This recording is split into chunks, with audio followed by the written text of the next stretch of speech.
ओम नमो भगवते वासुदेवाय नमः। बृहस्पतिवार व्रत कथा। प्राचीन काल में भारतवर्ष में एक बड़ा प्रतापी और दानी राजा राज्य करता था। वह प्रतिदिन नियम से मंदिर में भगवान का पूजन करने जाता था। वह ब्राह्मण और गुरु की सेवा करता था। उसके द्वार से कोई भी याचक कभी भी निराश होकर नहीं लौटता था। वह प्रत्येक बृहस्पतिवार को व्रत रखता एवं पूजन करता था। प्रतिदिन गरीबों की सहायता करता था, परंतु यह सब उसकी रानी को अच्छा नहीं लगता था। वह ना तो व्रत करती, ना भगवान की पूजा करती और ना ही किसी को भी एक भी पैसा दान में देती। वह राजा को भी ऐसा करने से मना करती थी, लेकिन राजा नियम से व्रत, पूजा, दान आदि कार्य करता था। एक दिन राजा शिकार खेलने के लिए वन को चला गया। महल में रानी और दासी थी। उस समय बृहस्पति देव साधु के रूप में महल के दरवाजे पर भिक्षा मांगने आए। साधु ने रानी से भिक्षा मांगी तो वह बोली, हे साधु महाराज, मैं इस दान और पुण्य से परेशान हो गई हूँ। इस कार्य के लिए तो मेरे पति देव ही बहुत हैं। इस समय वह यहाँ नहीं है। मुझे गृह कार्यों से समय नहीं मिल पाता। मैं तो सोचती हूँ कि इस धन के रहने से तो निर्धन ही अच्छा है, फिर यह सारा काम धाम तो नहीं करना पड़ेगा। इसलिए अब आप कोई ऐसा उपाय बताएं कि सारा धन नष्ट हो जाए और मैं आराम से रह सकूं। साधु वेशधारी बृहस्पति देव ने कहा, हे देवी, तुम यह क्या कह रही हो? भला संतान और धन से कोई दुखी होता है? हे देवी, इन दोनों को तो सभी चाहते हैं। पापी भी धन और पुत्र की इच्छा करते हैं। यदि तुम्हारे पास धन अधिक है तो उसका सदुपयोग करो। भूखे मनुष्यों को भोजन कराओ, वस्त्रहीनों को वस्त्र दो, प्याऊ लगवाओ, ब्राह्मणों को दान दो, धर्मशालाएं खुलवाओ, कुआं, तालाब, बावड़ी, बाग, बगीचे आदि बनवाओ तथा निर्धनों की कुंवारी कन्याओं का विवाह कराओ। साथ ही यज्ञ आदि करो। इस प्रकार के कर्मों से तुम्हारा और तुम्हारे कुल का यश लोक परलोक में फैलेगा और तुम्हें स्वर्ग की प्राप्ति होगी। परंतु रानी पर साधु की बातों का कोई प्रभाव नहीं पड़ा। उसने कहा, हे साधु महाराज, मुझे ऐसा धन नहीं चाहिए जिसे मैं अन्य लोगों को दान देती रहूं तथा जिसे रखने और संभालने में मेरा सारा समय नष्ट हो जाए। साधु ने कहा, हे देवी, यदि तुम्हारी ऐसी ही इच्छा है तो जैसा मैं बताता हूँ तुम वैसा ही करना। इससे तुम्हारी यह इच्छा पूरी हो जाएगी। तुम बृहस्पतिवार के दिन घर को गोबर से लीपना, अपने केशों को पीली मिट्टी से अच्छी तरह धोना, स्नान करना, राजा उस दिन हजामत करवाए मांस मदिरा का सेवन करना और कपड़े धोबी के यहाँ धुलने डालना। इस प्रकार 7 बृहस्पतिवार तक करने से तुम्हारा सारा धन नष्ट हो जाएगा। यह कहकर साधु महाराज रूपी बृहस्पति देव वहाँ से चले गए। साधु ने जैसा कहा था, रानी ने 7 बृहस्पतिवार तक वैसा ही करने का निश्चय किया। साधु के कहे अनुसार कार्य करते हुए अभी केवल 3 बृहस्पतिवार ही बीते थे। बृहस्पति देव के कोप से उसकी सारी धन संपदा नष्ट हो गई। भोजन के लिए भी वे दोनों तरसने लगे तथा सांसारिक भोगों से दुखी रहने लगे। तब राजा ने रानी से कहा, हे रानी, तुम यहाँ रहो, मैं परदेश जाता हूँ। यहाँ पर सभी मनुष्य मुझे जानते हैं, इसलिए मैं यहाँ पर कोई कार्य नहीं कर सकता। देश चोरी परदेश भीख बराबर है। यह कहकर राजा परदेश चला गया। वहाँ उसे और कोई काम न मिला तो वह जंगल से लकड़ी काटकर लाने और शहर में ले जाकर बेचने लगा। इस प्रकार वह अपना जीवन व्यतीत करने लगा। इधर राजा के बिना रानी और दासियां दुखी रहने लगीं। उन्हें किसी दिन भोजन मिलता और किसी दिन वह केवल जल पीकर ही रह जाती। एक बार रानी और दासियों को 7 दिन तक भोजन नहीं मिला तो रानी ने अपनी दासी से कहा, यहाँ पास के ही नगर में मेरी बहन रहती है, वह बहुत धनवान है, तो उसके पास जा और उससे 5 सेर बेझर मांग ला, जिससे कुछ दिन के लिए गुजर हो जाएगी। दासी रानी की बहन के यहाँ गई। उस दिन बृहस्पतिवार था। रानी की बहन उस समय बृहस्पति देव की पूजा कर रही थी। दासी ने रानी की बहन से कहा, हे रानी, मुझे आपकी बहन ने भेजा है, मुझे 5 सेर बेझर दे दो। दासी ने कई बार कहा, परंतु रानी की बहन ने कोई उत्तर नहीं दिया, क्योंकि वह उस समय बृहस्पतिवार की व्रत कथा सुन रही थी। जब रानी की बहन ने दासी को कोई उत्तर नहीं दिया तो वह बहुत दुखी होकर लौट गई। लौटकर उसने रानी से कहा, हे रानी, आपकी बहन बहुत ही घमंडी स्त्री है, वह छोटे लोगों से बात भी नहीं करती। मैंने उससे कहा तो उसने कोई उत्तर नहीं दिया, मैं वापस चली आई। रानी बोली, इसमें उसका कोई दोष नहीं, बुरे दिनों में कोई सहारा नहीं देता। अच्छे बुरे का पता विपत्ति के समय ही चलता है। जो ईश्वर की इच्छा होगी वैसा ही होगा। यह सब हमारे भाग्य का दोष है। इधर जब रानी की बहन कथा सुनकर उठी तो उसने सोचा कि मेरी बहन की दासी आई थी, परंतु व्रत की कथा सुनने के कारण मैं उससे नहीं बोली, इससे वह बहुत दुखी हुई होगी। फिर भक्ति पूर्वक विष्णु भगवान का पूजन समाप्त कर वह अपनी बहन के घर गई और बोली, हे बहन, जब तुम्हारी दासी गई थी तब मैं बृहस्पतिवार का व्रत कर रही थी। जब तक कथा होती है तब तक ना तो वहाँ से उठते हैं और ना ही बोलते हैं, इसलिए मैं नहीं बोली। अब तुम बताओ कि तुमने दासी क्यों भेजी थी? रानी बोली, बहन मेरे घर अनाज नहीं था, तुम तो घर की दशा जानती हो, इसलिए मैंने दासी को तुम्हारे पास 5 सेर बेझर लेने के लिए भेजा था। रानी की बहन ने कहा, बहन बृहस्पति देव सबकी मनोकामना पूर्ण करते हैं, फिर जाकर देखो, शायद तुम्हारे घर में अनाज रखा हो। यह सुनकर दासी ने घर के अंदर जाकर देखा तो उसे एक घड़ा बेझर से भरा हुआ मिला।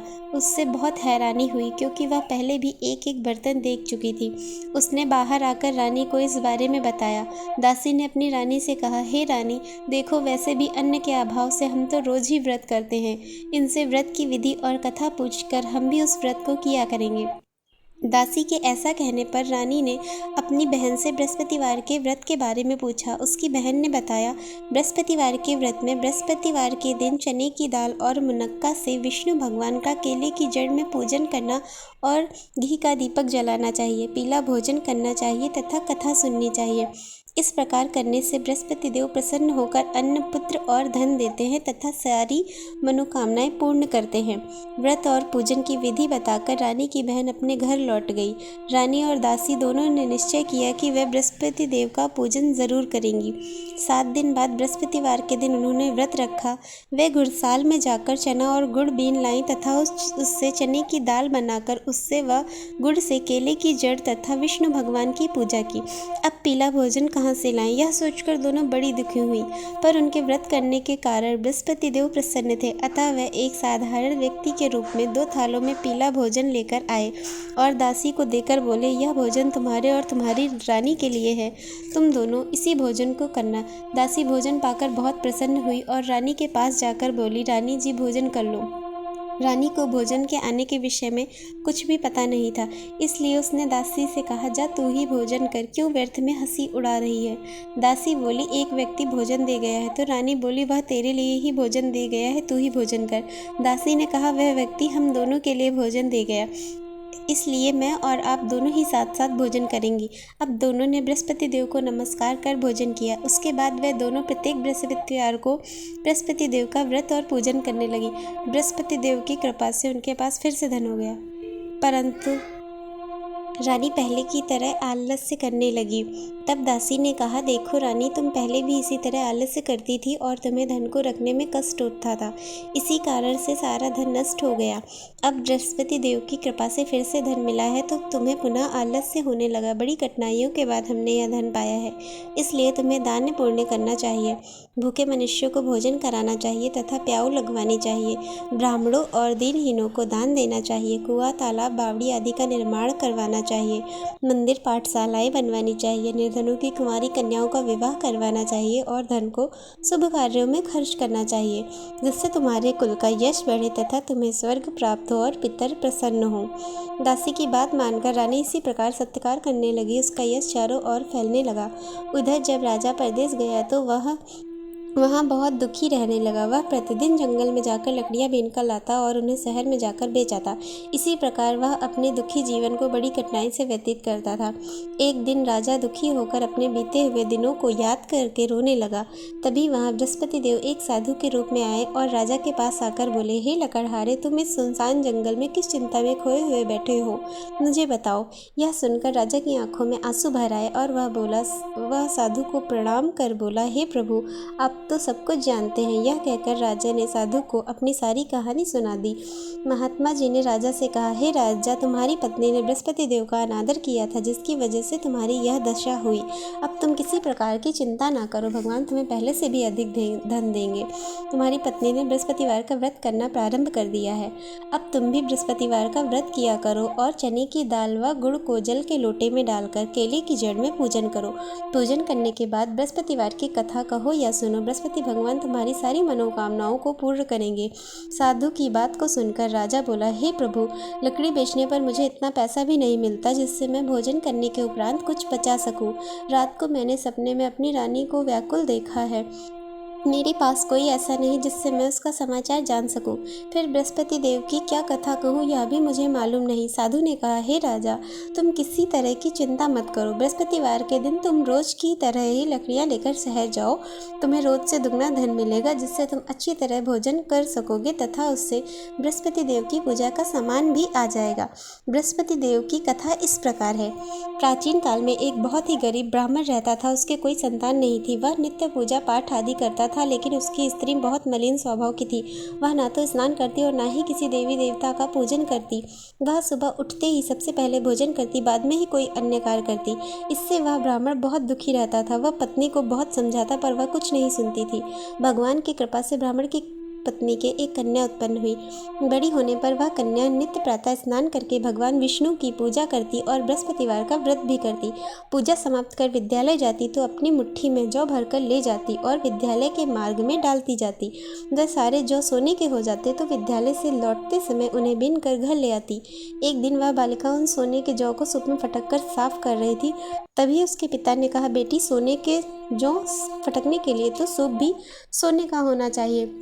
अगले दिन बृहस्पतिवार था। उस बालिका ने व्रत रखा और बृहस्पति देव से प्रार्थना की, हे प्रभु, यदि मैंने सच्चे मन से आपकी पूजा की है तो मुझे सोने का सूप दे दो।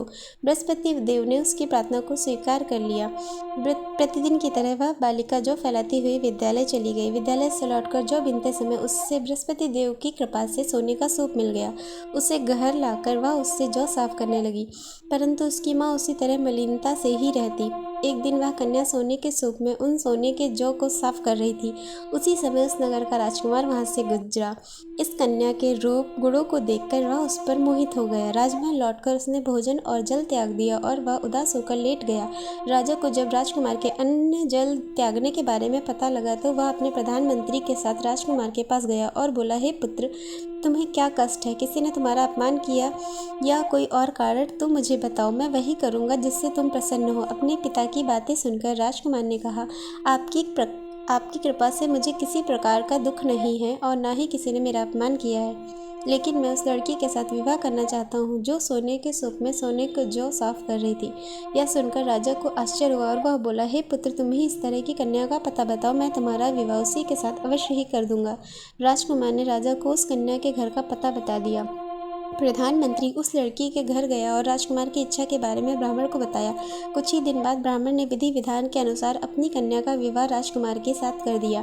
कन्या के घर से जाते ही वह ब्राह्मण पहले की तरह ही गरीब हो गया। अब भोजन के लिए अन्न भी बड़ी कठिनाई से मिल पाता। एक दिन दुखी होकर ब्राह्मण अपनी पुत्री से मिलने गया। कन्या ने पिता को दुखी देखा और अपनी माँ का हाल पूछा। ब्राह्मण ने सारा हाल बताया। कन्या ने अपने पिता को बहुत सा धन देकर विदा कर दिया। इस प्रकार ब्राह्मण का कुछ समय सुखपूर्वक बीता, लेकिन कुछ दिनों बाद फिर वही हाल हो गया।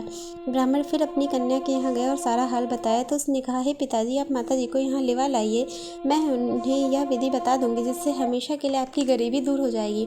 ब्राह्मण घर गया और अपनी पत्नी को लेकर अपनी पुत्री के पास पहुंचा तो पुत्री ने अपनी माँ को समझाते हुए कहा, हे माँ, तुम प्रातःकाल उठकर सबसे पहले स्नान आदि करके विष्णु भगवान का पूजन किया करो तो तुम्हारे घर की सारी दरिद्रता दूर हो जाएगी। लेकिन उसकी माँ ने उसकी बात नहीं मानी। वह प्रातःकाल उठकर अपनी पुत्री की बची जूठन खा लेती थी।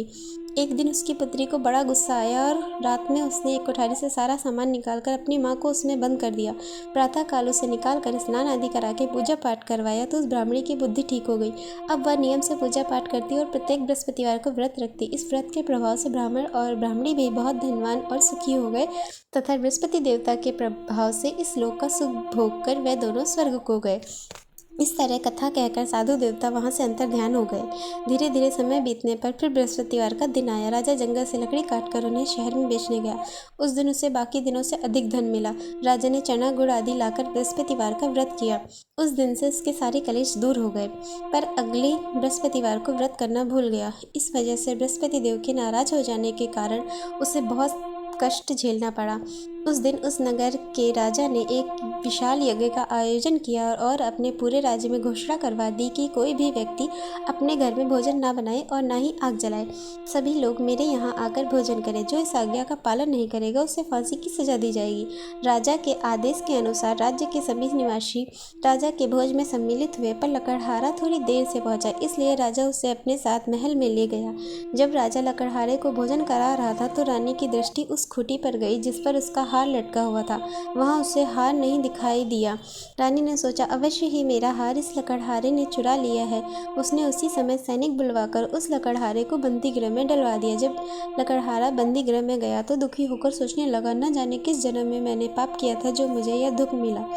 और उसी साधु को याद करने लगा जो जंगल में मिला था। उसी समय बृहस्पति देव साधु के रूप में प्रकट हुए और उसकी दशा को देखकर बोले, हे राजा, तूने बृहस्पति देव का व्रत नहीं किया, इसलिए तुझे दुख मिला। अब तुम चिंता मत कर।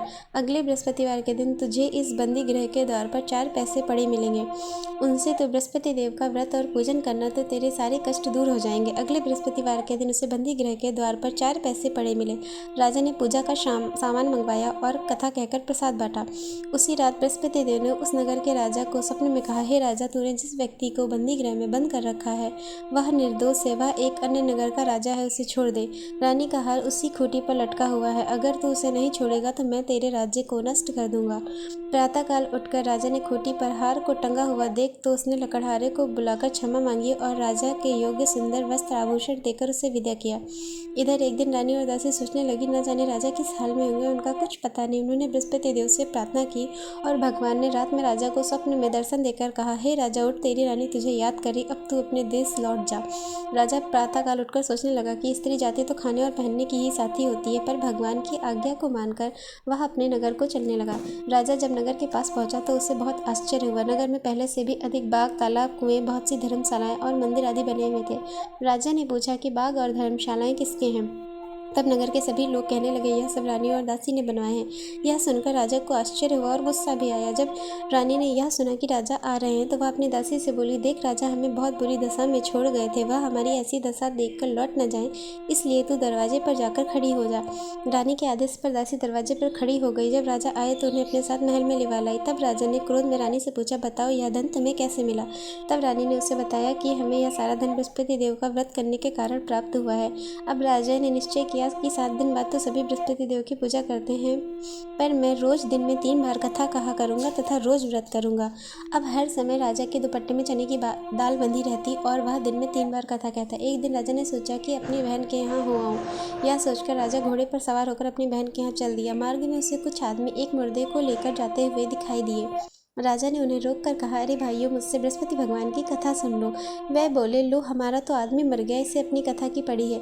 लेकिन कुछ व्यक्तियों ने कहा, अच्छा कहो, हम तुम्हारी कथा को सुनेंगे। राजा ने चने की दाल निकाली और कथा कहनी शुरू कर दी। कथा के आधी होते ही मुर्दा हिलने लगा और जैसे ही कथा समाप्त हुई वैसे ही राम राम कहते हुए मुर्दा उठकर खड़ा हो गया। राजा वहां से आगे बढ़ा। चलते चलते शाम हो गई। आगे मार्ग में उसे एक किसान खेत में हल चलाता हुआ दिखा। राजा ने उससे कहा, अरे भैया, तुम मुझसे बृहस्पति भगवान की कथा सुन लो। किसान बोला, जितनी देर में तेरी कथा सुनूंगा उतनी देर में 4 हरैया खेत जोत लूंगा। जा अपनी कथा किसी और को सुनाना। राजा आगे चलने लगा। राजा के वहां से जाते ही किसान के बैल पछाड़ खाकर गिर गए और किसान के पेट में बहुत तेज दर्द होने लगा। उसी समय किसान की माँ रोटी लेकर खेत पे आई। जब उसने अपने पुत्र की यह दशा देखी तो उससे सारा हाल पूछा। किसान ने सारी बात बता दी। किसान की माँ दौड़ी दौड़ी राजा के पास गई और उससे कहने लगी, मैं तुझसे कथा सुनूंगी तो अपनी कथा मेरे खेत पर चलकर ही कहना। राजा ने लौट कर खेत पर जाकर कथा कही। जैसे सुनते ही बैल उठकर खड़े हो गए और किसान के पेट में दर्द होना भी बंद हो गया। राजा अपनी बहन के घर पहुंचा। बहन ने भाई का बड़ा स्वागत किया। दूसरे दिन प्रातःकाल राजा जागा तो उसने देखा सभी व्यक्ति भोजन कर रहे हैं। राजा ने अपनी बहन से पूछा, क्या कोई ऐसा व्यक्ति है जिसने भोजन न किया हो और जो मेरी बृहस्पतिवार की कथा सुन ले? बहन ने कहा, हे भैया, यहाँ के लोग पहले भोजन करते हैं, बाद में अन्य काम करते हैं, फिर भी यदि कोई पड़ोस में हो तो मैं देख आती हूँ। यह कहकर बहन देखने गई तो उसे कोई भी ऐसा व्यक्ति नहीं मिला जिसने भोजन न किया हो। फिर वह पड़ोस के कुम्हार के घर गई जिसका लड़का बहुत बीमार था। इस कारण उसके यहाँ 3 दिन से किसी ने भोजन नहीं किया था। रानी ने उस कुम्हार से अपने भाई की कथा सुनने के लिए कहा तो वह तैयार हो गया। राजा ने उसके घर जाकर बृहस्पतिवार की कथा कही जिसे सुनकर उसका लड़का ठीक हो गया। अब तो सभी लोग राजा की प्रशंसा करने लगे। एक दिन राजा अपनी बहन से बोला, हे बहन, अब मैं अपने घर चलूँगा, तुम भी तैयार होकर चलो। राजा की बहन ने अपनी सास से अपने भाई के साथ जाने की अनुमति मांगी तो सास ने कहा, चली जा, पर अपने लड़कों को साथ में न ले जाना क्योंकि तेरे भाई के कोई संतान नहीं है।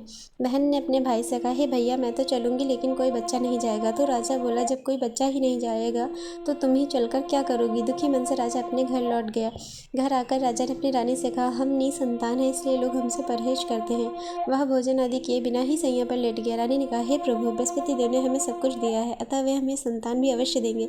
उसी रात बृहस्पति देव ने राजा को सपने में संतान प्राप्त होने का आशीर्वाद दिया। रानी गर्भवती हुई और 9वें महीने में उसने एक सुंदर पुत्र को जन्म दिया। तब राजा ने अपनी रानी से कहा, हे रानी, स्त्री बिना भोजन के रह सकती है पर बिना कहे नहीं रह सकती। मेरी बहन के आने पर तुम मुझसे कुछ मत कहना। रानी ने हाँ कह दी। राजा की बहन यह सब समाचार सुनकर बहुत खुश हुई और बधाई लेकर अपने भाई के घर आई। तो रानी ने कहा, घोड़ा चढ़कर नहीं आई, गधा चढ़ी आई। राजा की बहन बोली, भाभी, मैं इस प्रकार न कहती तो तुम्हें संतान कैसे मिलती। इस प्रकार जिसके मन में जो कामनाएं हैं सभी को बृहस्पति देव पूर्ण करते हैं। जो व्यक्ति नियम से सद्भावना पूर्वक बृहस्पतिवार का व्रत करता है और कथा पढ़ता है या सुनता है, बृहस्पति देव उसकी सारी मनोकामनाएं पूरी करते हैं और सदा उसकी रक्षा करते हैं। जब रानी और राजा ने सच्ची भावना से बृहस्पति देव की कथा का गुणगान किया तो उनकी सारी इच्छाएं बृहस्पति देव ने पूरी कर दी। इसलिए सबको बृहस्पति देव की कथा सुनने के बाद प्रसाद लेकर जाना चाहिए और सच्चे हृदय से मनन करते हुए उनका जयकारा बोलना चाहिए। बोलो बृहस्पति भगवान की जय। ओम नमो भगवते वासुदेवाय नमः।